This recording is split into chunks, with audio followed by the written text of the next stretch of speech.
Well, welcome everybody. Thanks for coming. So this is the studio where I'm working and where I work on the larger paintings when I come back from the expeditions. A little bit about myself. I'm a classically trained painter, trained in Florence and with a great passion for the outdoors and nature. And what started as a project, as a personal project, exploring some of the painters I love in the Alps, to basically improve painting, I started realizing that the project could become something else. It started becoming more of a witnessing of climate change. And when that project started coming together in that sort of slightly different format, that's when I met Bogdan, and he saw what I was starting with, and we kind of went on from there. Yeah, we just said that let's do a bigger project. I come with my part, with the filmmaking, and he will be able to take care only of the painting. So it was starting a great adventure. I am a filmmaker. I am doing this for more than 16 years. Mostly I was doing commercials and short films, and this is my first feature film, which happens to be a documentary, and I am fulfilled by the theme of it, and that it's not only a project for myself or to showcase, I don't know, my vision or my talent, but also to have a contribution to a greater purpose. So having that in mind, let's go through our project. It's quite interesting what happened in the last 2 years, because this happened, we started the project 2 years ago. Mm-hmm. And before we have met, Toby already have starting to go by himself, Right. In Mont Blanc, from Chamonix in Yeah. Mont Blanc, and to explore and to do the paintings by himself and also filming himself. So before starting the full story of the project, let's see the first film that Toby was making by himself.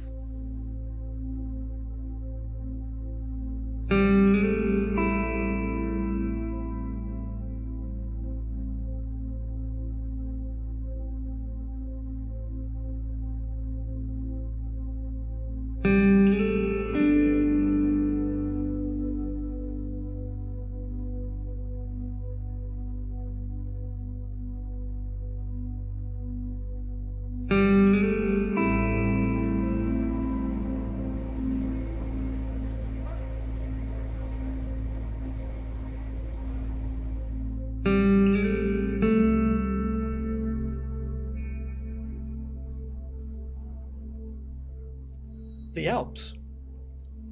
An inspiration to so many, like Turner, Sargent, and Compton, to just mention a few. Their paintings have inspired me to seek out my own journey in this place. So here I am to see if I have what it takes to take on the Alps, and see how this place has changed since they painted it all those years ago.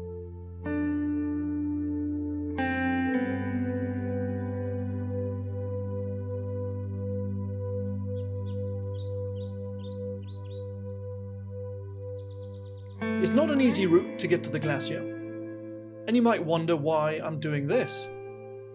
There's a perfectly good viewing platform back at the station, with a nice terrace, and a bar with deck chairs.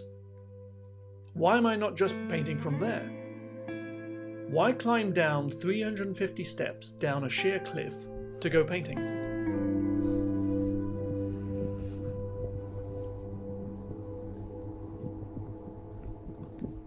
Well, firstly, these ladders are here because they're trying to keep up with the disappearing glacier.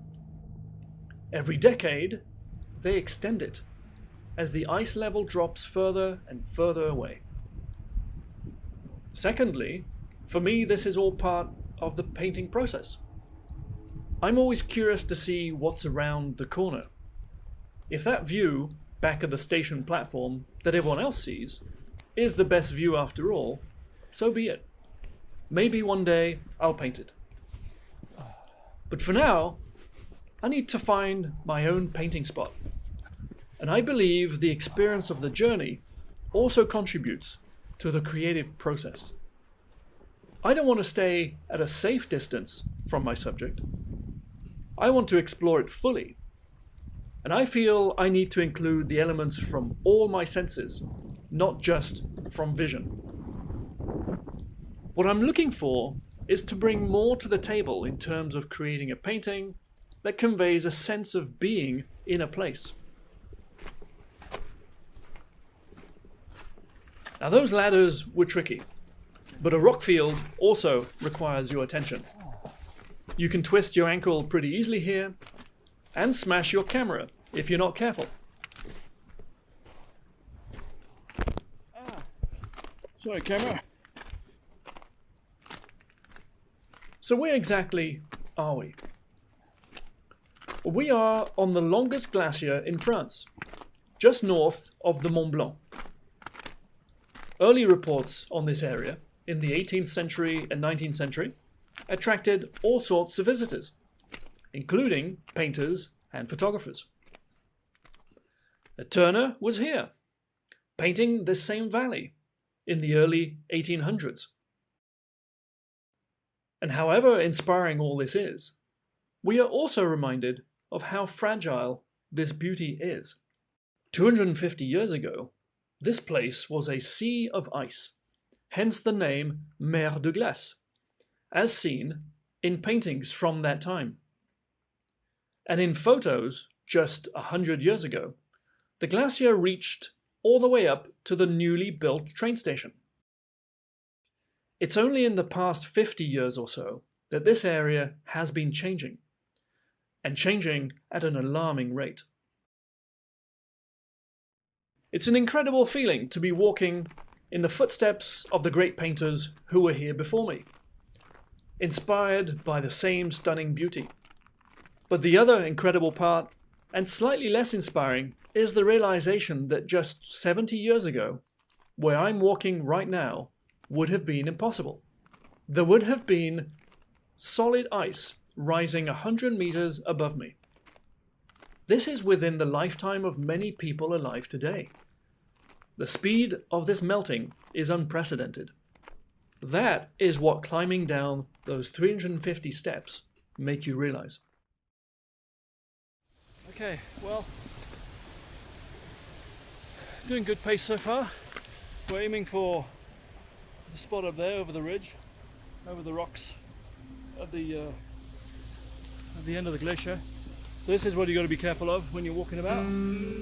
This is not going to surprise you. You're going to see this coming up on you, but certainly don't want to be caught down there.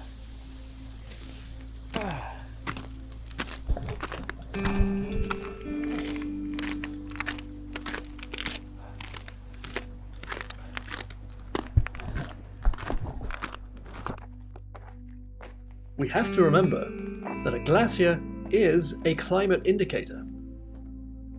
They're telling us what's going on. They are the memory of the planet and life on Earth. The journey goes on, and I stay focused on my plan to paint. I put a lot of energy into the hike, but my anticipation to paint definitely helps me keep the energy needed for my next job. And as soon as I arrive, I get out my sketchbook to test all my options. There are so many to choose from, but given the time I have, I can only do one painting for now.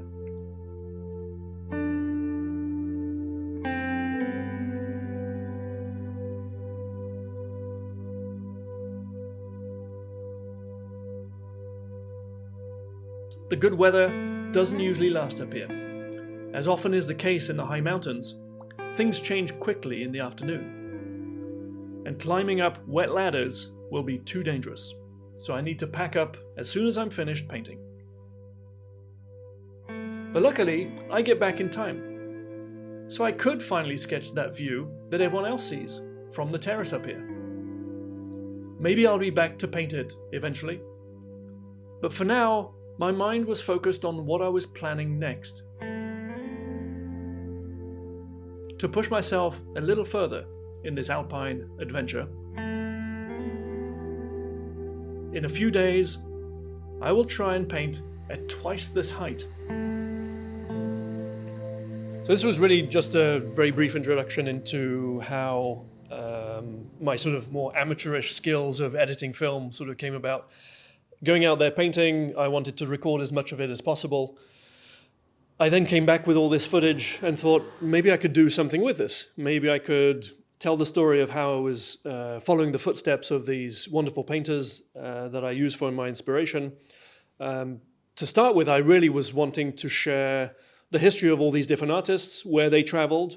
We're spanning the space of 4 centuries of people going up into the mountains and painting the glaciers.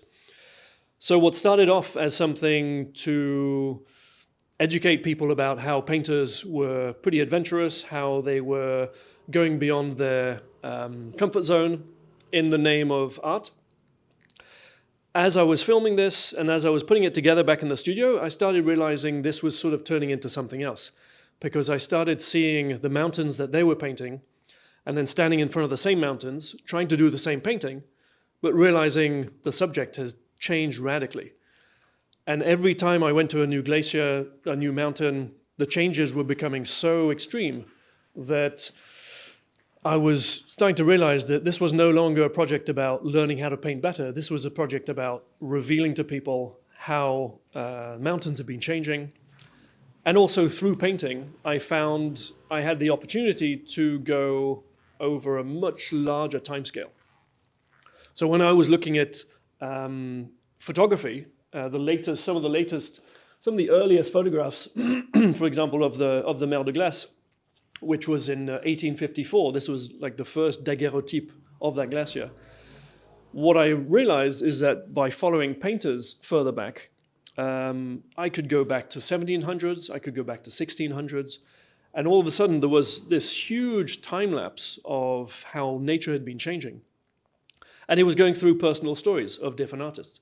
And I was sort of living those personal stories by following their footsteps and experiencing the elements, experiencing sometimes the anxiety or the fear, the tiredness. And that informed the paintings so much more to sort of tell a fuller story of what was going on out there. And so that's how I started off these projects. I found the roots by myself by basically going through all my books and then looking at maps, finding the routes that I needed to take to go to the same place. That was actually a fun part for me. I kind of get really nerdy about finding all these different details of all the different maps. And I trained up. I had a climbing partner at the time who we would go out together, and then I would find all these wonderful painting spots. And so I made 1 episode, 2 episodes, 3 episodes, and I made 3 8-minute episodes basically in the end that sort of told the full arc of that story, from going from learning how to paint better to realizing this was an opportunity to show the public how painters have been witnessing climate change for about 4 centuries. And when I presented this to Bogdan, I was very enthusiastic. Yeah. Without knowing what will happen. Okay. I told him about what I was doing. I sort of, as an amateur sort of editor, I was thinking, so what do you think, Bogdan? Do you have any advice for me? And so on. And probably his basic advice was saying, yeah, forget film editing, let me do this. I mean, each one should do his part, I think. It's the best. Yeah. So the experience was really super interesting. The response from the public when I tell them about these stories has been surprisingly enthusiastic. For me, it's something that just came out of my own passion, and sometimes you don't realize how that can actually communicate to other people. And I was really pleasantly surprised that people were really interested in this idea. It's a different way of telling the same story. It's photography and film have had the dominant visual sort of play in the last 100 years. And what's interesting is that you can enter this conversation about climate change where people might be saturated with photography, statistics, always the same kind of format. What if we could engage the public with the same subject, but by going around a different avenue. And with painting and with personal stories of actual people going up the mountains, it could be a good opportunity to actually revive that subject in an era where people might be a little bit tired and with repetitive data. So that was kind of my wish with this, and Bogdan is giving me the opportunity and for this kind of project to actually grow even further. Yeah, so we've decided that the best format for this, it will be a documentary. We were thinking if it will be better to have a series or to have only one documentary. And we said that it will be the best to start small, which is one documentary. And then if the project will be a success, we could extend that to other glaciers around the world. And this is a crucial moment for glaciers, especially in Europe, but all over the planet, of course, because now there are a lot of studies that are predicting that we will remain without Alps glaciers in the following tens of years. Some of them are saying that 2050, 2060 or so on, we will see because there are so many factors that are changing from year to year. I think it's the last chance to witness and to showcase the story of these glaciers. And I think it's a great project by itself, and also any other project that will raise awareness through art or through other mediums. And this is how it all started, with a discussion with how we can put this together and how it can be, as Toby was saying, not only a compilation of statistics and print screen of books, and like really to feel also the human side and what it means to go in the mountains, into the wilderness, what means that experience itself for your own development, for your own evolution, how it transforms you, and what you can bring from these expeditions back to the people, not only through a video, but also through your personal experiences. So we were thinking and discussing how we can combine that, and then we started to get more and more traction and to discover who we can partner with and how we can give this subject a bigger perspective. Because I'm giving you just some examples. There are people on the mountain just under the glacier that are farming there, and the state is supporting those farmers. They are the only one that are really in touch with the local nature and how that nature is transforming, and how, for example, the place where the glacier was, now it's a forest, and so on. All this transformation that is really impactful for the mountain and for the humans as well. It's not only the fact that the glacier is moving back, but if the glacier is moving back, the temperature is shifting up the valley. And if the temperature is shifting, it's also affecting the plant life. And the farmers that were telling me that they have to take their goats and sheep to different altitudes because there are invasive species coming up the valley, growing higher and higher, that are poisonous to the animals. And then they told me, well, I actually asked them, so if that happens, why don't you just take them as high as you can? They said, well, we're not allowed to do that because when we get too high, that means we're getting into the territory of the wild animals. We can't encroach on their food. So there's a boundary at the top. There's encroaching plant life affecting animals coming from the bottom. And trees are growing now where they weren't growing before. So that's made my job much harder to find some of the different views. So you start seeing all these different knock-on effects that are actually affecting the local communities. And that's why we've been bringing in some science information as well. We have some entities in Monaco that are participating in this project. Perhaps we can talk about them a little bit later. Yeah. Okay. So now to get into the story more and more deeper, let's see the first year, and then we will start discussing. In the first year, so 2 years ago, when we were doing the first expedition together, I knew nothing about what will happen. He will just tell me that it will be tough. I believe his word. I didn't want to scare him away. Yeah. So we went there. We will let you see the video, and then we tell you what was happening in the last 2 years.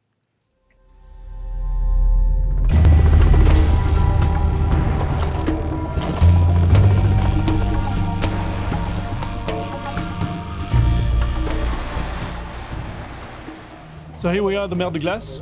As you can see behind us, not much of a mer left. In 1990, this was the level about 31 years ago, and now we have to look right down the valley to see the glacier at all. So it's mostly just a great disappointment, realizing how much we know, how much public interest there is by the people who come here, and still it seems like we can't do any better. So we're going to head out and paint up in these regions and across the world and witness the state of nature today compared to all the artists that have done so for the past 300 years.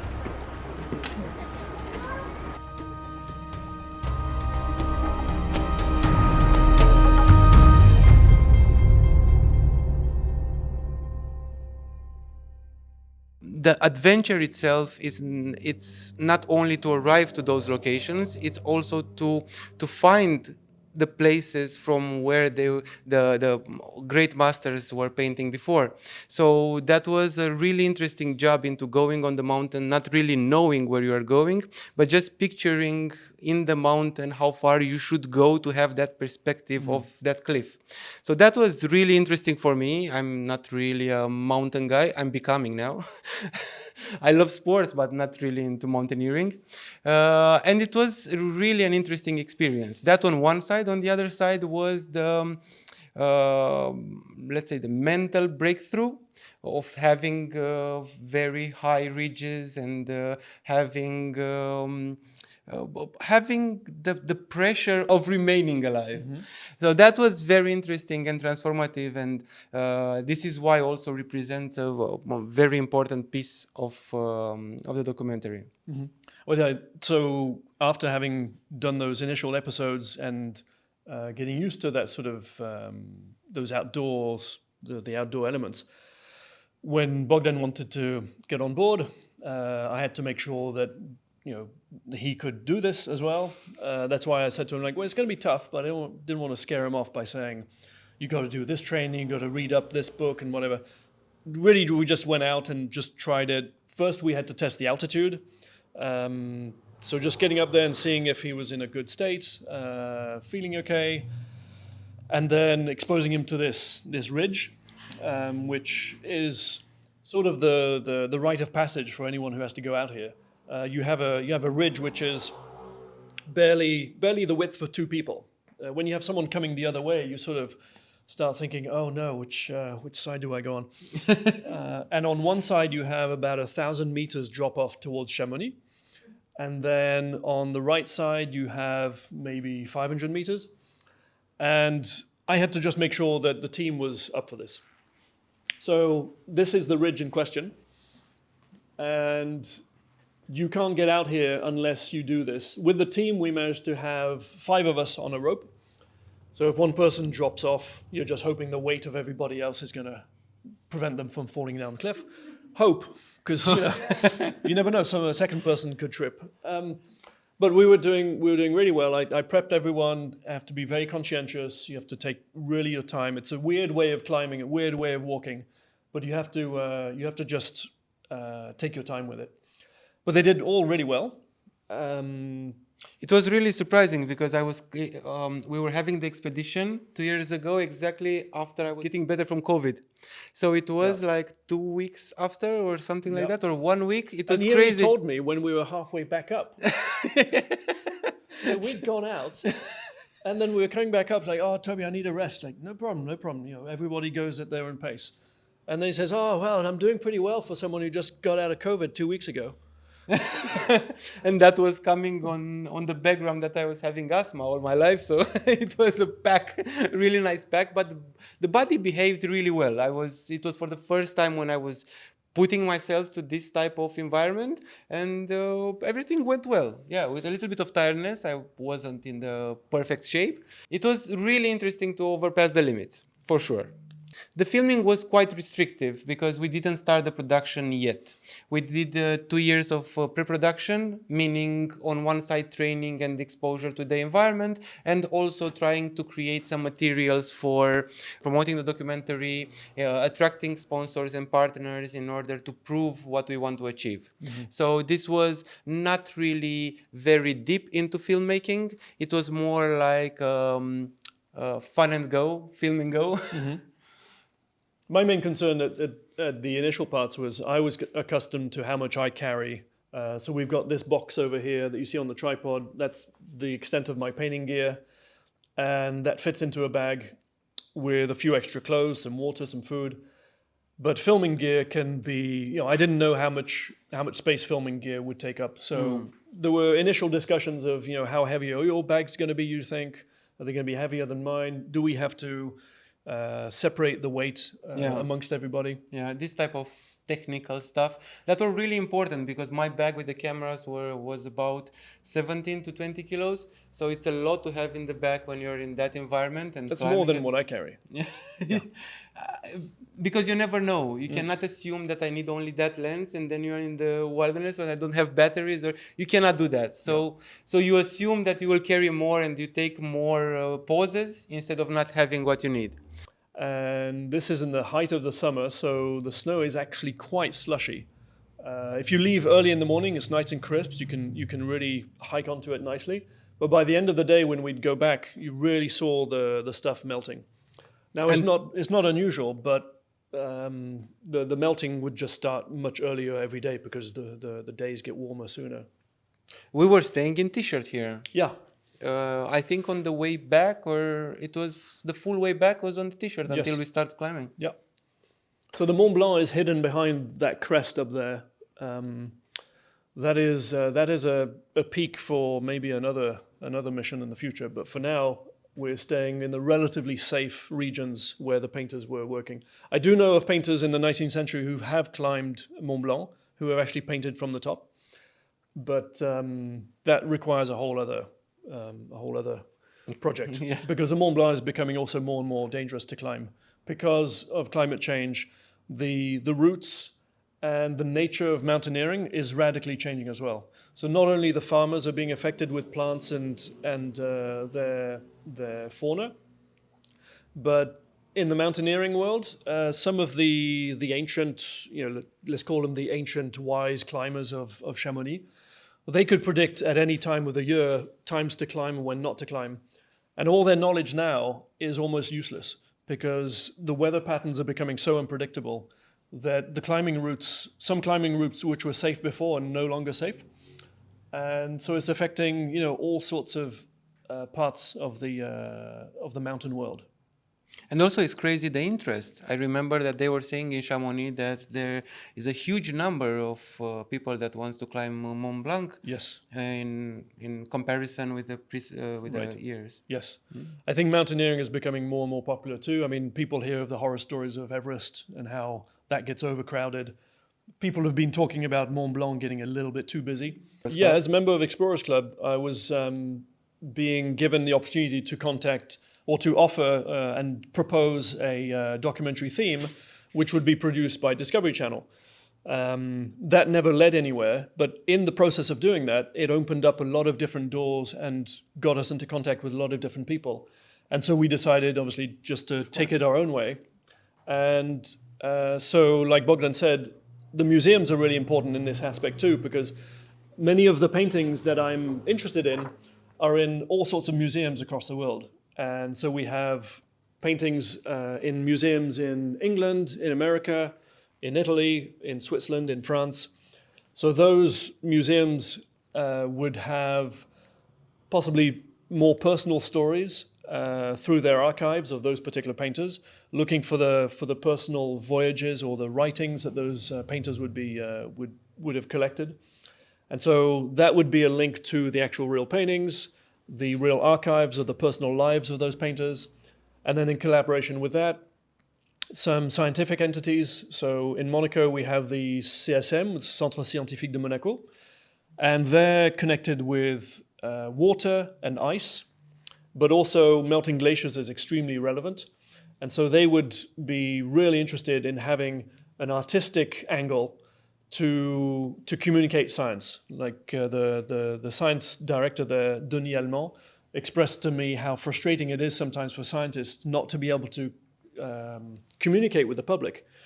Because unfortunately, scientists only have their data as their medium. But if they can get an artist or musician to create something really interesting and exciting for the the scientists are always positive about that. It's like, yes, we can use artists to get the message across. The Oceanographic Museum in Monaco has been of great help for me to access some of the archives of painters that were painting up in the Svalbard Peninsula in the 19th century. And we have also the Cultural Affairs in Monaco who've been generous to support us as well with this art project. And we have also some other contacts in America, some painting magazines that are keen in supporting the project as well. And even local painters in Chamonix, because Yes. we wanted to discover what were the painters that were local or not, but coming to Chamonix to paint Mont Blanc. That's right. And this is how we discovered you and your friend. Yes, so we have there's a gallery in Chamonix, there's a book that was published by the owner of the gallery that was exactly what I was looking for. I was already doing this all by myself, and he had a catalog that was all about painters who'd been painting just in Chamonix for at least down back into the 1500s. So we went in, and he happens to be a specialist of that, so I'm going to try and convince him to get on board with the project.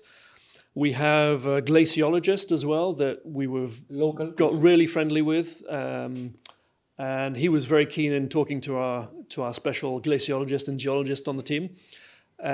He's really generous. He's been sharing all sorts of information about his time lapses that he's been filming in Chamonix, but also filming glaciers in Greenland that have been slowly diminishing.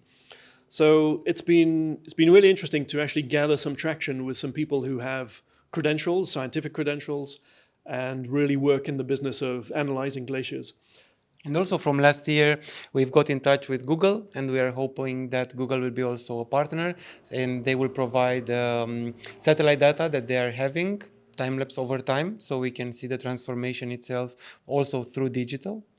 And the Google partners are also interested through recent discussions I've had with people who work there. They're very interested in even highlighting the way in which I hunted down the places, because I'm using Google Maps. And how long it takes you, the process of painting? So you find the right spot and then like your work, how long it takes? So it has to be pretty fast. So within a painting of that size, I cannot spend more than 2 hours. 2 hours. Yeah, 2 hours maximum, yeah. Minimum, I can probably do 45 minutes to an hour to be able to capture really what's happening. But beyond 2 hours, you can imagine the sun has turned so much that your shadows are now moving and the picture's a completely different place. So that I have to take into consideration with the whole scheduling of going out on the mountain. So you have to leave as soon in the morning as possible because you don't know what's going to happen.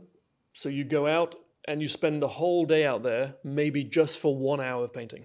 And do you need to pause especially for Bogdan? Like he's like... Oh, this is another strategy that we didn't apply yet. I'm curious, like what are you doing? Because okay, he's painting, he has his 2 hours, but you have to film more stuff. So it's like how you are working. That is not really a problem because in the documentary, of course, we will not see Toby painting from the beginning to the end. So it's just, let's say, the highlights of the moments that he was in that place painting. That is the last problem. The problem is that we need to arrive to the location as fast as possible so he has time to paint and then we have time to go back. So that is a problem because on the way I need time to film, I need time to stop, I need time to change equipment. So that is a problem. So now when we will actually do the production, we will have special days of doing only the tracks, and then we will have days when he will do the paintings themselves. And then combining that, we will be able to show the full story.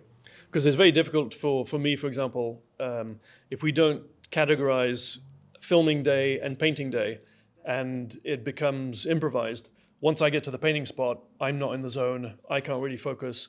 And so we're building a strategy to sort of work out when the actual physical painting part is prioritized. And then when other days we can do more sort of behind the scene kind of work. And he's a real artist. I mean, you cannot disturb him while painting. Right. And come on, move a little bit, paint a little bit upper because the angle is not right. Yeah. No, Get I closer cannot. to the edge. Get closer to the edge. Yeah.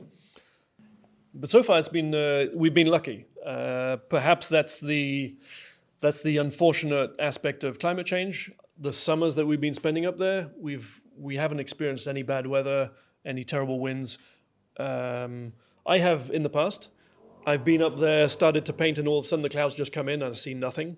I'm like, okay, it's not that disturbing, but when you see nothing and you know you have 2 hours to walk back up a snowfield, you could get lost. We caught one together when it was very sunny, very nice on the way back, and then you have the ridge to get back home. So the ridge, it's what, Oh, 200 that's right. meters, Yep. 300 meters? I don't know Yep. how long it is. And exactly before starting, so you have going up, you go to a platform, and from here is the ridge to the gondola. So all this ridge exactly before taking our breath here, before going on the ridge, everything changed in maybe 3 minutes, 5 minutes, from sunny to complete almost nighttime. It's like fog, just couldn't see anything. Fog, but it was so dense that Yeah. it was like dawn type of light. So that freaks you out, especially when you are on the ridge and you have also the wind coming and blowing up. You feel the need to stay a little bit down to recover and then to go. Yeah. So yeah, but these feelings are part of the story and the beauty of it. To this project, the ultimate goal really is to bring to the audience an experience of being in nature. To be able to bring people to fall in love with nature can help people understand how to protect it. And so the best way really to try and get the message across, to get people to even care about what's going on outside, is to present to them perhaps some real personal journeys, not only through mine, but also through history, people doing the same thing, seeing the beauty of the mountains through painting. And ultimately, you don't have to climb up a really scary mountain to get in touch with nature. You don't have to do something this extreme. But this is out of our comfort zone. And I think, I'm not doing this every day, and I do feel sometimes a little bit unsafe when I'm out there. But it's a way of connecting with something that's greater than yourself. And so, like I say, you don't have to do a scary mountain. You can walk up the hill behind your neighborhood that you haven't done before, or take that hike a little bit further next time when you go out and discover what's around the corner. And the idea is to try and connect a little bit more with nature in the hopes that people can have a relevant feeling about it and maybe contribute to different lifestyles that can help us sort of protect these precious environments. And also from a well-being perspective, we need to compensate somehow with all the digital in our life. So it will be a nice balance to put this in our life as well. For sure, for sure. Would the goal be to ultimately teach people how to appreciate nature through painting, or is it just a documentary that will transcend this message? So interesting. So the project started off pretty much in that vein because I wanted to learn how to paint better. I wanted to display what these old masters were doing with the aim of educating people to explore what's been painted and getting them out there and maybe painting in sort of extreme environments. But ultimately, the project changed so much that it became definitely more something to connect people with the outdoors, to connect people with the history of how people have been connecting with the outdoors. And also with the museums that we were in the Dolomites, especially to see what were the equipments that people were using, the equipments that people were using 100 years ago or even more. Yeah, and it was incredible. I mean, we've got this equipment, and it feels like a walk in the park compared to what people were wearing 100 years ago. I mean, they had boots, and they nailed metal into the bottom of the boots. Their connection with nature, I think, was terrifying. We've learned a lot from them, and ultimately, the goal of the film is really to connect people with nature and connect people with a history of how humans have been connecting with nature. But if it does even spill over into teaching people how to do this, that would be a great avenue as well. Yeah. What kind of entity would you like to have on board for this project? Entities, so There are two types of entities, let's call it, in the project. It is the sponsors and the partners. Now the partners are almost settled up. We know what we need and we have their support. Now it's a matter of sponsors. In the traditional way, you are looking for people to invest in your movie and for them, of course, as investors to do a profit. And we said that this, we are trying to avoid this old way of doing things, and we would like to have a bigger impact through attracting sponsors that are actually brands, and they are having in their vision and in their marketing strategy and in their development to become carbon neutral or to do anything to protecting the planet. So this association with our documentary will bring them a step closer to what they want to promote in terms of their vision, and also we want to offer them media files, photos or videos, so can they fulfill also their marketing needs and their media needs in order to raise awareness through art, which is the tagline. So I think it will be much more beneficial to attract and to have brands on board that think in the same vision as us, instead of attracting investors for a profit. This is what we are trying now. This is what we are aiming from this point in order to start the production in summer. Thank you so much for being here. Thank you. Thank you very much. Thanks.